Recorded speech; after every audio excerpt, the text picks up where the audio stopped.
Ayan mga Angelo. Now, nata sa ito ang guwan. I-work. Ikan tagmawer, naglimpyot ta. Nalang ko yung tips idea. Ngay namo ginungutan na unsa daw nindot plano bago mag-retire. Nangayo sa guwan idea. Matag lang ta. Kaniyo. Nagsugod daw guwan. Kaning pananom. Gikan atong guwan. Nanatay maglima ka tuig na durian. Puyat na natay langka maghapit na magduwa. Ibyark natay rambutan, natay mga kukunat. Nananom kita mga ka-angel kay mamunato ang kuan plano. Nindot kayo investment na farming. Unya kung napagid mo diri makatutugkid mo sa area, pwede mabuhig mga hayop, baka, kambing, livestock. Kinamay mga sagbot mo itong plano. Muna nagpabakod min ni Mrs. Kay magbuhi tagwan, baka, kambing. Yan nato yung pastol na ito diya. May mga sagbot. Organic lang. Nga na. Unya, farmhouse. Dapat na kay farmhouse. Kay para na kay pahulayan. Magatiman kasi mo ang mga tanom.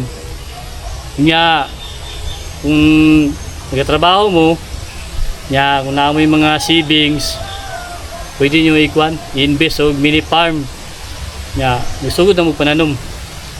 Ya, bago na mag-retire. Anak kay para at least na mo income abot sa panahon na mag-retire mo. Kay para tuloy-tuloy ang source of income.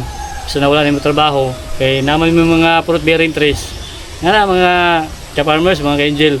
Ako mahatag nga tips idea na pinungutana sa mga tanom kaning pasamaan langka, ibyark nga sweet jackfruit o durian na puyat, diwanuan o dwarf na takunan pang buko station.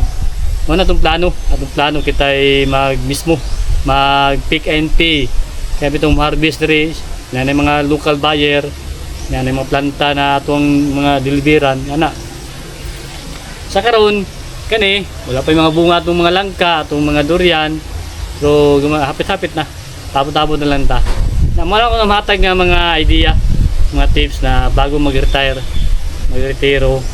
mag-invest og mini farm tuloy lang gud ta tanom ya abot ng panahon natay harvest nya natay source of income nya nindot kayo ang farming kay makatabang sa kalusugan tong mga tanom na to langka na to tako na ano yung mga scan bats na to natay mga rambutan namunga na mga katapusan pa ni siya dahil sa hatbang sa farmhouse sa Mrs. na araw ang mga bunga mga angelo dahil kay bunga sayad na sa yuta hapit-hapit na makakaon ng tagrambutan na ito farmhouse sa Mrs. ito yung mga rambutan din nga namunga na 20 kapin ni sila kabuok wow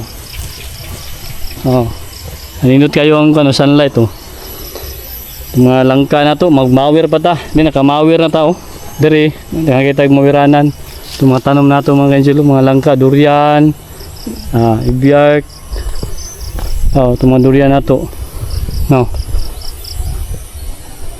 mga tanom diri tapos ang panahon wala na kaon na tanig langka na ibyark nga sweetest jackfruit abuyog ikan sa ng mother plant ani sa liti abuyog liti wala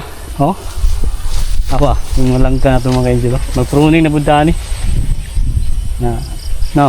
natay mga saisinta ka mga ibyark diri atong gitanom nya napotay mga durian diri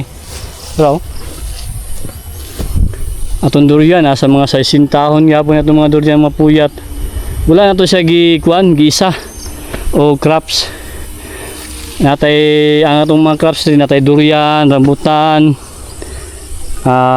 kanaw sintinyal nato na mga niyog natay takunan dwarf mo na atong mga crops din mga ka-angel kaya kung magtanong mo isa lang ka season labi na ng durian season naman na siya dapat na kay whole year round running langkaw mo na itong inarching na to Yan yung hapit na po ni Harbison. In arching na matang tag-idea sa inyo po. Muna ito ang quandary station sa in arching. Oh. Harbison ni karong katapusan. Ato na po na itanom. Oh, natin mga Harbisonon. Mga experiment na to. Ang matong Miyomi. Itanom. May 26. Oh, natin mga papaya dari oh. Lusago lang itong mga tanom. No. Oh, ang kanjilo. Wow. Tapaw. Papaya na to. Okay.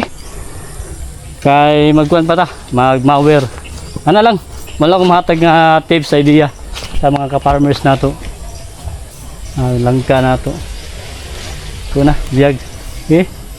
Doon sa payag naman ni Mrs. Tabang niya po ni siya kuhan. Seeding. Okay. Happy farming. Mower pa ta.